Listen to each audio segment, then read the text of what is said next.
Hi, everybody.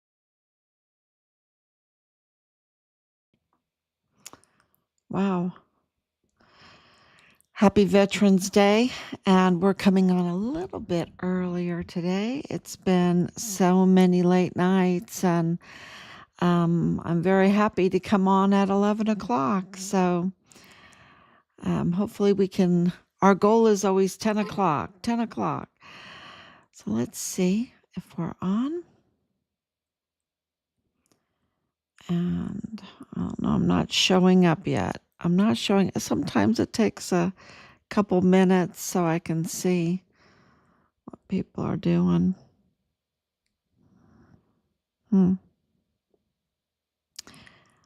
So we have a lot of news again today, and we're going to start with we're getting a lot of love. We're getting so much love because the truth is coming out, and everybody's going to love Richard as much as we do. As much as we do. So,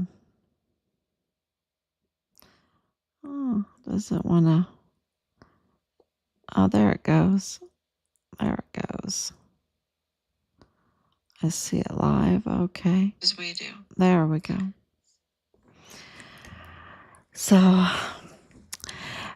So today is day 1,929 days. I hope everyone can hear me.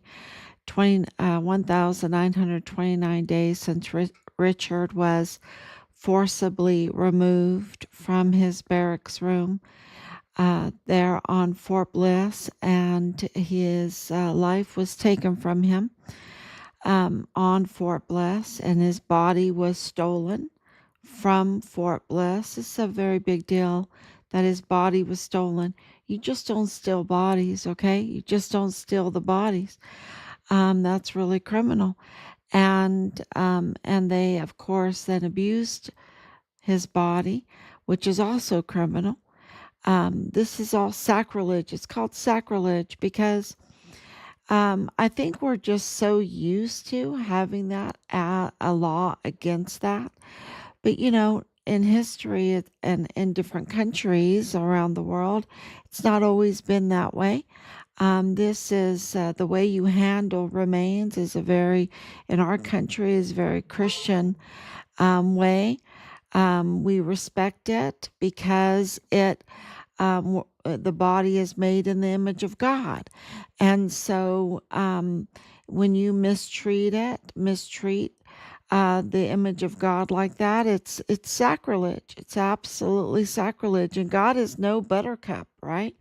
God is no buttercup. So that is why, criminals, we are, we give them death rights. And of course, through our whole history with non-governmental organization, NGOs, right? We are very giving. We give money for even unidentified migrants to be buried properly.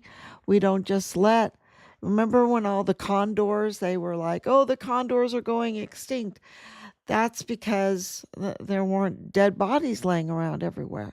When you have a lot of condors, when you have a lot of these birds, it's because bodies are not being buried, right? And now the new thing is, and through all of this, I'm not in agreement with it at all. But the new thing is cremation, where they can absolutely destroy evidence. And these free cremations or whatever, I'm not for that. I think they should absolutely bury these bodies because the evidence should not be destroyed at all. And anyway, so those bodies need to be available for forensic um, um, review if needed.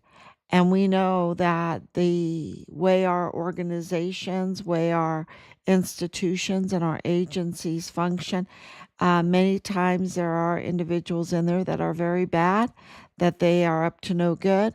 And so you have to wait over, 5.5 years to get some justice. And so you need to have the evidence available so that you can have it for a review. And I think in the Walmart mass shooting, those bodies are huge evidence to the types of calibers that were used, the direction that the bullets came from, and on and on and on. And so I think that cremation is not the way to go. Not the way to go at all. I think it obstructs justice. And I know that so many, I mean, even some of my loved ones have been cremated. But after going through all of this and seeing the fraud around all of this funeral business, we need to, it needs to be so strict what they are allowed to do with bodies, right? And criminals will be criminals. And this is really the worst type of criminals. So we have some breaking news today um, that the owners of Del Carmen Funeral Home, which is a nexus, okay? It's a nexus in this whole funeral home cartel tied network. It's a nexus. This home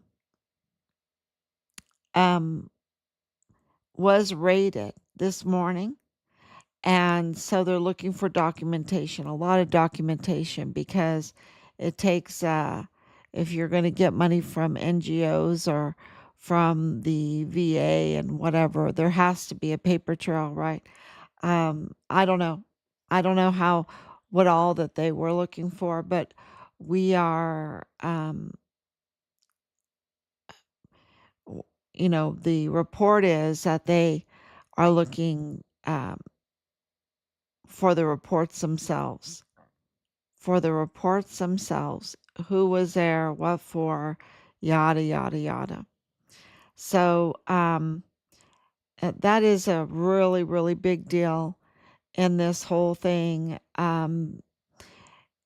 So, a lot is happening behind the scenes, and I wish I could tell you what they found. I'm getting rumors about different things, but we'll see. We'll see. It's getting right now, what we know in the breaking news is that they were raided. And this comes, 48 hours after former Chihuahua Governor Javier Corral Gerardo um, just blasts the media and I would say Sylvia Brunda Firth, because this is part of her area of tampering and manufacturing evidence to be used against him, like a smear kit. A smear kit. Let's create a smear kit I can take from it when I want to smear someone or discredit someone. So, yeah, that came right after or during this whole thing with BBC with President Trump, right? Uh, tampering with video,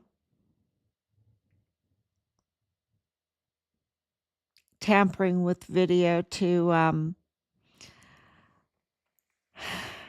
uh, say that he was, um, inciting violence at the J6.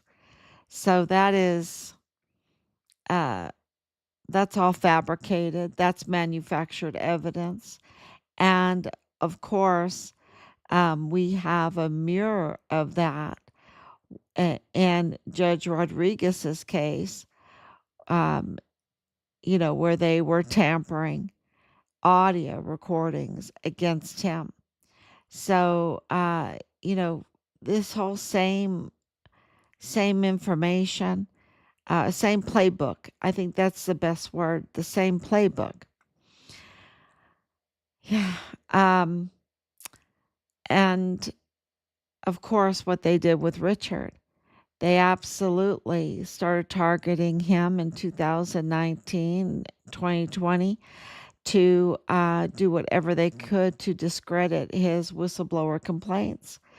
And just finally, they had to take his life because he couldn't be compromised. He absolutely couldn't be compromised. And we're finding out that there were things in the case, evidence in the case that was also manufactured and tampered with. And that's we're going to release that too. So just really big having the generals. The generals involved in this it's stunning. It's stunning. And to have this raid is a big leap forward to even getting justice within the military against this failed leadership in Richard's case. Absolutely. So thank you, Anicia, for coming on. Thank you, Lanny, for coming on. It's been such a really busy Veterans Day. We've been really working behind the scenes, getting the word out and, just filing. And we're going to share all those filings with you because it's just when you file these cases, it's just stunning. I don't even think the people that are on the receiving end get the full force of all of the information that we're sending in, because it's just so enormous, and it's kind of like lost in translation or whatever, when you see it for yourself. And then if you just briefly read about it, it's two different things. So, and I know those that have been following since the beginning understand what I'm talking about. So thank you so much, everybody. Just keep sharing every day, and just have a great, I just want to say to be courageous, because, Veterans Day for us is also St. Martin's Day. And St. Martin's Day was that courageous soldier, was that hero soldier with the red cape that split his cape for the poor. That was selfless serving, right? Gave of himself, so that's what we did. Today it was just an amazing day. All the kids with their red capes for St. Martin's, and sharing with the less fortunate, right? The less fortunate. And that's what really truly makes a great veteran, isn't it? Is someone that serves the country. Someone that serves the country and puts the country before himself or herself. And it's